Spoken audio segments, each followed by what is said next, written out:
decided to get this video out the way because, well, honestly, I could feel like I'm gonna get sick, and I'd rather get this done before I can't talk as good as I can right now. And overall, man, the last time I posted a video was on the February the 21st, a whole month basically. Where have I been, to be exact? Well, I haven't been doing much actually. I haven't even been reading as much either. Just been busy with my internship. I'm about to finish. I have like one more week after this, which is very good actually. Cause not that I don't like the place. Don't get me wrong. It's a good culture, but when you're an intern and you're not making money off the internship, it can be a little bit discouraging. But like I said, it's almost over. But also, I knew what I was getting into. I knew this was not gonna be paid. This is just something for me to get experience in my field. And I have to say, I've learned a lot actually. Even though it's been very, very difficult. This is my first time, like, well, I wouldn't say an internship's working, but it's kind of is because you're putting in the hours. But yeah, so basically, I never really worked before when I have been in college, and this is like my first time doing it. And like, I've been struggling. Like, not to mention, I also have like I have 5 classes on top of that. That's probably why I'm struggling. If I had 4, maybe I would be a less more overworked. But like I said, one more week, just clock in, just get the minutes in, and that's pretty much all you can do in that situation. And I have been writing a couple of essays, don't get me wrong, but you know me, I'm a bit of a perfectionist. I had many videos posted in the past that I eventually ended up taking down because they weren't up to my standards. So yeah, I tend to produce quality over quantity, and that's even when I even do like the literary commentaries that are really just me discussing, just going off my head. Nothing of that is usually planned out. Sometimes I take notes just to remind me of what I want to really talk about, but most of the time when I record those videos, I know what I want to talk about. So yeah, but anyways, this video, sorry for that long talk there, but this video in particular is a remake of the finale of the Athenian Constitution series. And I decided to redo the video because I feel like, once again, I'm a bit of a perfectionist, so yeah, I decided to redo it. I even redid some of my research on the Athenian Constitution more properly. And it's a video I've been wanting to release for a long time now. And now that I have the script ready and I have the time, and I'm currently in good health, let's all think. Let's all think.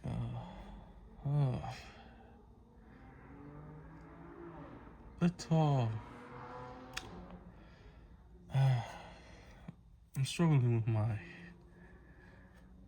attachment to religion, as you can see. That's why I hesitate to say thank the Lord there. But yeah, besides the point, the Athenian Constitution, and this section is the Athenian citizenship. So, for full citizenship is given to men if both parents are citizens. Pretty common thing in today's world too.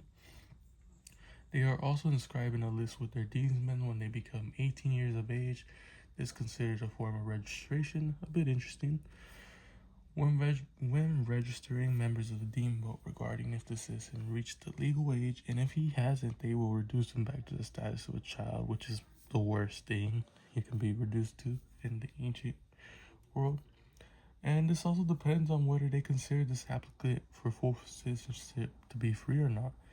And they use the standard that was according to their laws. If they decide that the applicant isn't like a free citizen, then the applicant appeals to the dicastery, and the demesman was then select 5 people as prosecutors.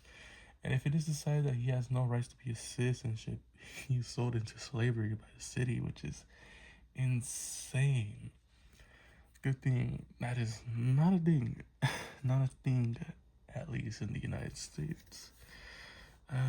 Probably not in other parts of the world, but to be honest, I'm more worried about where I live. So, yes, the United States.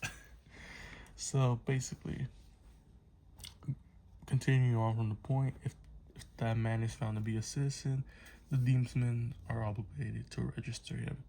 The Boule also verify the age, and if he isn't of age, then they find these demesmen too. My voice is a little raspy, I can already feel it. These new registered men are also known as ephebes. So basically, ephebes are the incoming young citizens. And afterwards, the ephebes go through this process where their father searches amongst the tribes for 3 members of his tribe over the age of 40 who they think best to take charge of the ephebes, and one of these 3 men will be elected for each tribe as a guardian.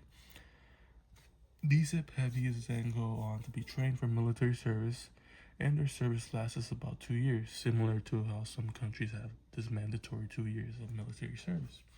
Should we have that in the United States? Debatable, but I think it's better that we don't have that, because people would not be happy about that. So anyways, the Hebbies are immune from prosecution, so they can't leave their post for any reason. The only exception is any inheritance or an Hebby having to take on a priesthood. Religion has always been pretty important in the ancient world. Is it important as much as in today's world? Sadly, I don't think so, and I actually want to talk about that much later in a future video. So yeah, once these 2 years are done, they join the rest of the citizens. And a personal side note of mine, I just think it's crazy that their solution to people failing the citizenship test is to really sell them into slavery. That's just crazy. But keep in mind, like, these people were the same people that called other non-speaking Greeks barbarians. So yeah, the military service requirement, like I said, is something we have seen in other countries, but I do not think it's for citizenship. You're all welcome to fact check me on that. Like I said, I did this what's it called? This little research of mine a couple weeks ago. I finished it, so, and I just been living life at a fast pace. So yeah, a lot of things I tend to forget sometimes, and then some things I have a good memory of. But that's just really the byproduct of living so long. When you think about it, we humans live for so long that it's kind of reasonable that we forget certain things at our age. And this is me just speaking at the ripe age of 21 years old. It's hard to, for me, it's becoming hard to believe that at one point I was a child and I was the way I was, which is kind of crazy. But anyways, let's move on to the second section here, the Boule and Ecclesia. The Boule, I'm pretty sure I mentioned this before in the other videos. It's a council of 500 that runs the city, pretty much like the House and Senate, sort of. And then there's the Ecclesia, which is the assembly of citizens.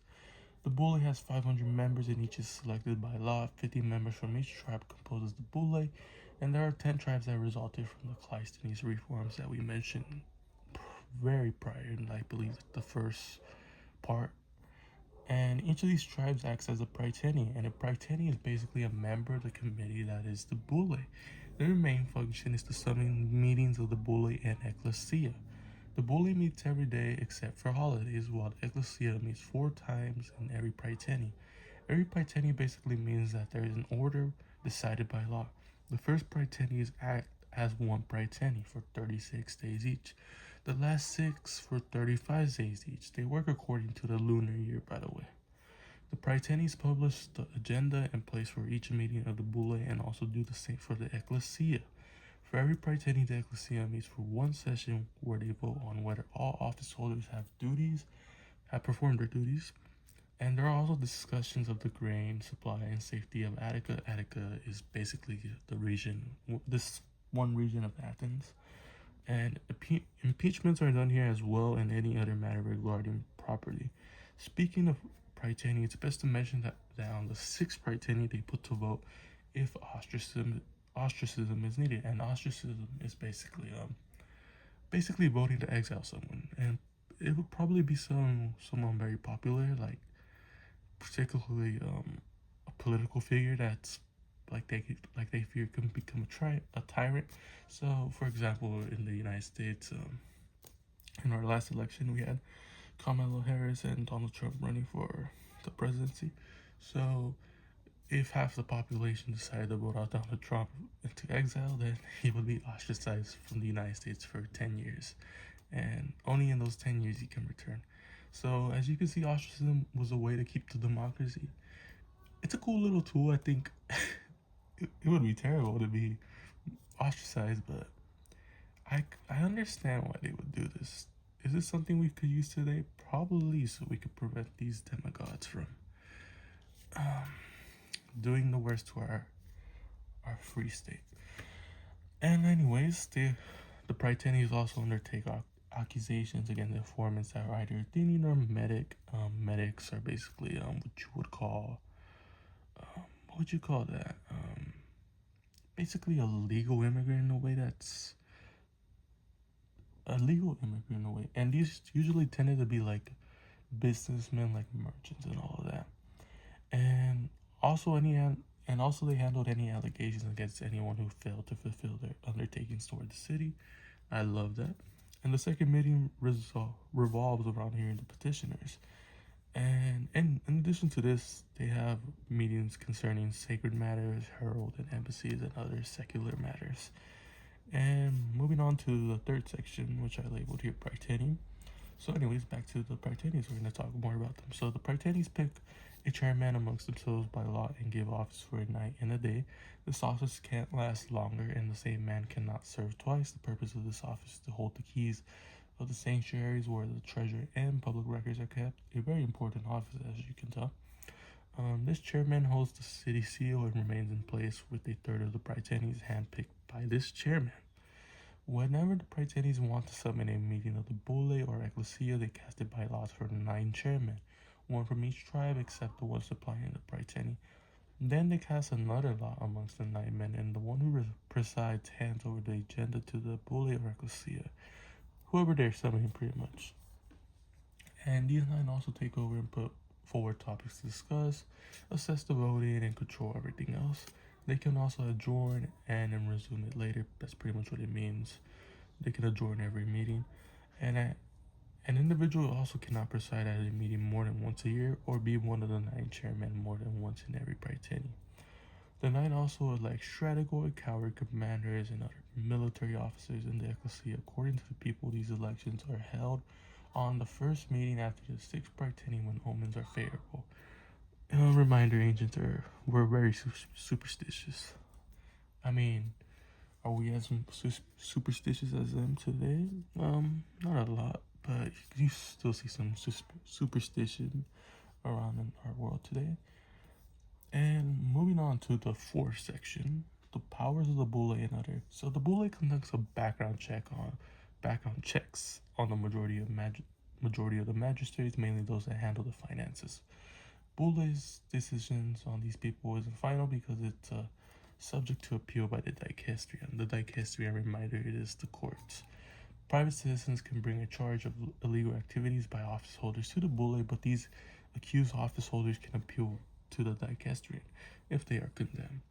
And let's talk about the military affairs. So the Boule is in charge of the triremes completion, which is they're pretty much boats. And this is because Athens was a naval power at its peak, so yeah. And anything about the military is in their control, but the people vote what is to construct. Things to construct would be triremes, tackle stores, or ship sheds. And the people also elect the naval architects for the ships. The Boule is required to hand over the ships to the new Boule completed, or else they do not get their reward under the Boule. So you pretty much have to do your duties, or else you're going to be punished, which is something we need. Cannot stress this enough. So, anyways, 10 members of the Boule supervise the trireme construction. Boule inspects all public buildings and decide that someone has committed an offense, it reports the person responsible and hands them over to the dicastery if they find him guilty. See, a lot of accountability, like that's so amazing. But anyways, you guys would be surprised to learn how much the courts are very important to Athens. The courts are what make the democracy run. That's literally what my professor told me, and he's absolutely right. But anyways, this gets back to the bully because they do other areas of administration. So there are the 10 treasurers of Athena that are picked by law from each tribe, but they must be from the Pentakosomendoi class, which is pretty much the highest social class in Athens. And the man picked for office must also do his duties even if poor. So it's a little contradictory there. But yeah. So then the 10 politei are another office that's picked by law and one from each tribe. Their duties are to let out all the public contracts, sell right to work the mines, and let the right to collecting taxes to the treasurer, military affairs, and those in charge of the theoric fund. These people also confirm the positions of anyone elected by the bully, and anything concerning mine leases which haven't been sold. This is to address of the right of exploitation of the mines. They also sell the property of those exiled by the Areopagus and of those other exiled before the bull and the 9 archons also confirm this. So let's talk about the King Archon here. So the King Archon produces leases of the sacred estates, and they are leased for 10 years. Rent is paid during the 9th Praetini. This brings a lot of money, and payments are deposited to the bullet. The state secretary keeps track of the payments. When payment is due, he grabs a list of whose payments are due on a particular day, and this leads to their entry being cancelled after payment. This is then handed over to the receivers, and the other lists are stored away so that nothing is cancelled before it's paid.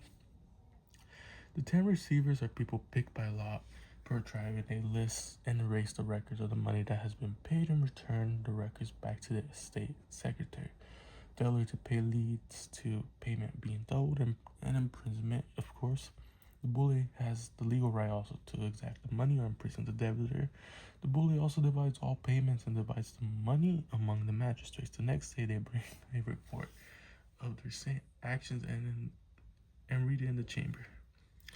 They discuss possible malpractice of a magistrate or a private citizen in the chamber. If there's a suspect that is able on the case, members of the bully also select 10 of their number by a lot as auditors to check the accounts of the magistrates for every Praetini. The bully also is involved in horsemanship matters. They look into it to see if a man is maintaining their horse well, and if not, they take ways and maintenance allowance for the horse. They're allowed in matters of the cavalry, and they decide who's enrolled via 10 people elected for this purpose. And these 10 people give reports to those enrolled to the cavalry commanders, and the tribal cavalry commander units receive the list and bring it to the bully. The bully also decides to eliminate enrolled people for the cavalry. This is done because of any possible disability or just if they are unable to afford it. Oaths are required for enrollment too. In addition to this, the bully reveals any incapable person for cavalry. This is because there's a law for disabled people unable to do their tasks. So when they come before the bully, and if they are approved, they receive a disability check pretty much. And the bully also cooperates with the magistrate in most of what they do. This pretty much sums up the administration of the bully. Now let's move on to the law courts of Athens, which is the final part here. So the law courts of Athens, the allocation of dicaste to the dicastrian is done by the 9 archons for their respective tribes, and the Mestitia, which handles the allocation of the 10th tribe. The dicastery has 10 entrances, and I'll explain the purposes of these 10 entrances and more. So 1 entrance is for each tribe. There's 20 allotment machines, 2 for each tribe. 100 boxes, 10 for each tribe. There are 2 urns by the entrance to each court, and scabbards are equal to the number of dicaste required. The same number goes for the ballot balls thrown into the urns, and these balls have letters written on them starting with the 11th alphabet. These letters are useful because they correspond with the number of courts to be filled. Those over the age of 30 may sit at the dicaste as long as they are not public debtors or have not lost their citizenship rights. Each dicaste has a ticket a box with his name, his father's name, and his dean written on it, together with one of the first 10 letters of the alphabet. These tickets are thrown into the box, which has the same letter on it as is on their ticket, and the servant shakes the boxes, and then the domestities, which I mentioned prior, draw one ticket from each tribe. The purpose of the domestities is to avoid malpractice if the same person is to make a draw, pretty much. There are 5 columns of slots in each allotment machine. The archons put the cubes into the machines. They draw lots for each tribe according to allotment machines.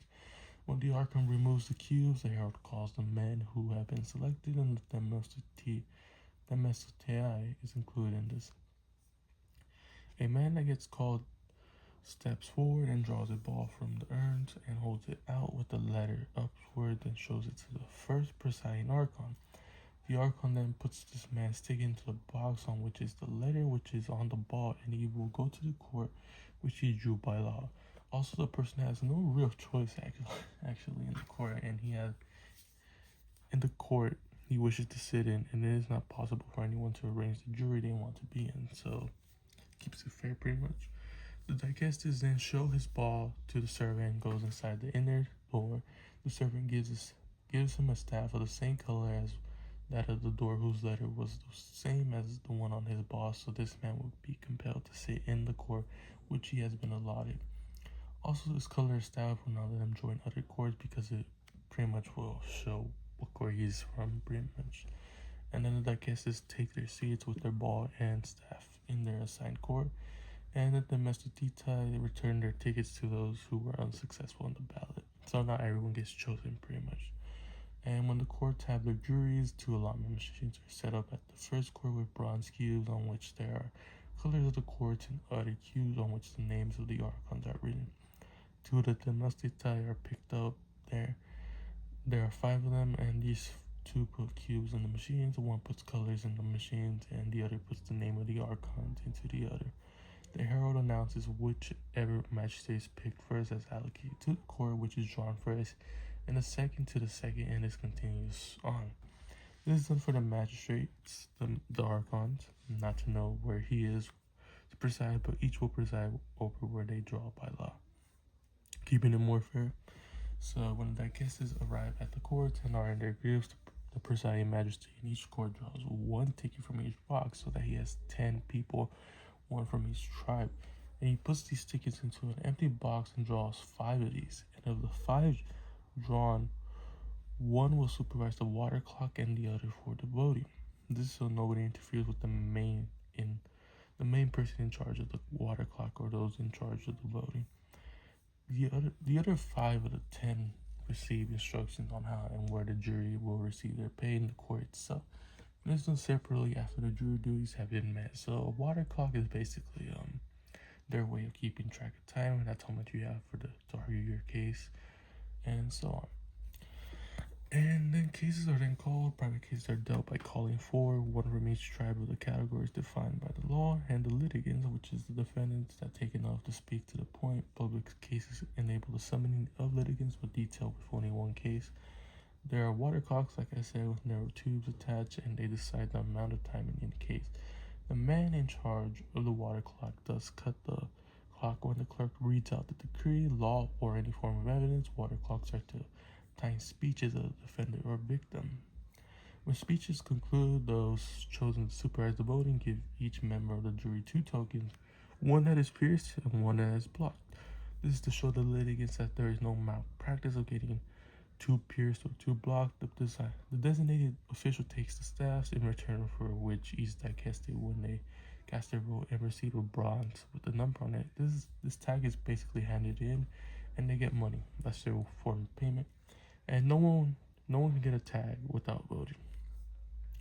There are also 2 containers in the court, 1 of bronze and 1 of wood. This to take them apart and ensure there's nothing inside. There are also lids to make sure only 1 token fits. The herald also takes the contestants The herald also asks the contestants that are about to vote if they wish to protest any of the evidence. The pierced token is for the first speaker, and the solid is for the second speaker. The digestus also conceal their tokens by holding the pipe. in the token so the litigants don't see. And pretty much when the voting concludes, the servants take the containers which count and they pour out the contents on a frame in which there are many holes. This is because it's easier to count. So like I said, for the Pierce token, you're voting for the prosecutor. For the solid token, you're voting for the defendant. Whoever gets the most votes wins the case. If the votes are equal, the defendant wins the verdict. Afterwards, the dicaster, filling their duties, takes their fees into part of the building that they are assigned to. And that is it at long last. So this took 34 pages and nearly more than 6 months. Nearly like, let's say 10 months almost to finish this. But yes, it's finally done. Hope you guys enjoyed this. It's been my most fun series to do personally, and the video's kind of pretty long, but what can you expect? Covering a constitution here, and I already covered it in many parts.